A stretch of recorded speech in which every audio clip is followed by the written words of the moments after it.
So we've got some pretty important news coming out of Niagara as the Ice Dogs, who remember at the end of last season, caught in some controversy in regards to situations happening off the ice. They had that culture review done by the OHL, and coming into the offseason, there's a lot of questions about who would stay, who would go. We saw that they've got a new general manager with Frankie Vola taking over, and then Barsh taking over as a head coach. We've seen some trades, but the one question that still remained was what would happen with first round pick Ryerson Edgar? He was selected 10th overall, and on the priority selection day, there were no signs of Edgar in St. Catharines. We hadn't seen any sort of comment from Edgar following the draft, and speculation started to grow. Would he, in fact, report with the Niagara Ice Dogs?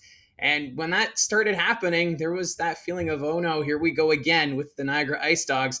But we had some pretty big news yesterday as the 10th overall selection has signed a commitment to join the Niagara Ice Dogs. So a big sigh of relief coming from the Niagara Ice Dogs fan base, who have it's been quite the developing summer so far for this organization going forward. Ever since Avola took over, he's been bringing in new pieces. We saw Max Crete traded off to London. Well, Blake Aerosmith sent off to the Sioux Greyhounds, Alex Essadorian traded to Barrie, but then bringing in some younger pieces and a key veteran in Grayson Tiller to play on the blue line.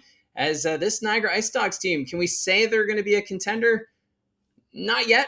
We're still waiting, I think, to find out what they're going to do in that goaltending spot. But getting a commitment here from Ryerson Edgar will really quiet a lot of the rumors and the speculation in regards to this. And maybe this is a sign that the Niagara Ice Dogs can turn a corner here, as Edgar, highly respected by the scouts. He played for the Simcoe County Express last season and had some pretty good numbers: 33 goals, 27 assists, 60 points in 32 games. So we'll see how that offense will translate into the Ontario Hockey League. Could he be someone that challenges for Rookie of the Year with that skill set? And of course, remember, Niagara still has an offensive core that I think could make some noise. Kevin He, Ryan Robrick.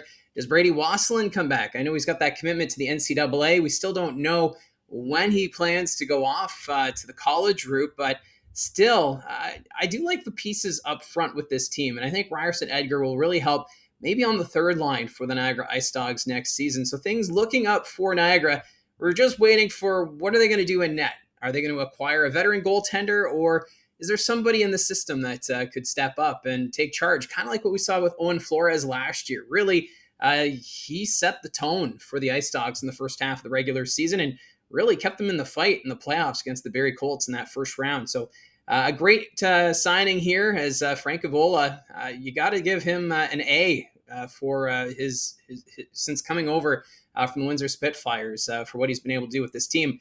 And let's stick with Niagara because they have announced a signing. They've signed import defenseman Ben Reisnecker, and he's a pretty big defenseman, stands 6'3", 192 pounds. So the news just keeps getting better here for Niagara, and hopefully this is a trend we'll see continue as the Ice Dogs may be a team that could challenge for top spot in the Central Division. We'll have to wait and see. My question, like I said, still comes down to goaltending, but they are getting the pieces in place. And so the next thing is about Wasselin. Does he play next year, and who's going to be in net? But still, I do like what the Niagara Ice Dogs are doing here. And if you're an Ice Dogs fan, let me know in the comments down below. Are you feeling a little more optimistic going into next year, or do you still have some questions yourself about this team? So let me know down below. Since we're talking about signings, we got one more to talk about. This time it's the Saginaw Spirit, as they've signed free agent Egor Barabanov. He played in the USHL last season, actually for the last 3 seasons. So he's a free agent player. He's from New Jersey. And Barabanov looking to be a key piece for the Saginaw Spirit as early as next season. 6 foot, 180 pounds, so not too bad. He's got a good skill set. Last year, 15 goals, 24 assists, playing with the Sioux Falls Stampede. And he also spent time with the Madison Capitals of the USHL. So we're still seeing that transition where players coming over from the USHL, that really started last year when we had that vote with the NCAA, and the Saginaw Spirit looking to take advantage of that, so adding to their forward depth. And finally, we haven't talked about Sudbury's arena situation in a while, because last time we talked about it was that plans were in place for the new arena to be built. It would open in 2028. And yeah, a lot of fans still, I think, in Sudbury are taking that approach of, I'll wait to see it to believe it. But now, council yesterday actually now having a discussion of what to do with the current Sudbury Community Arena.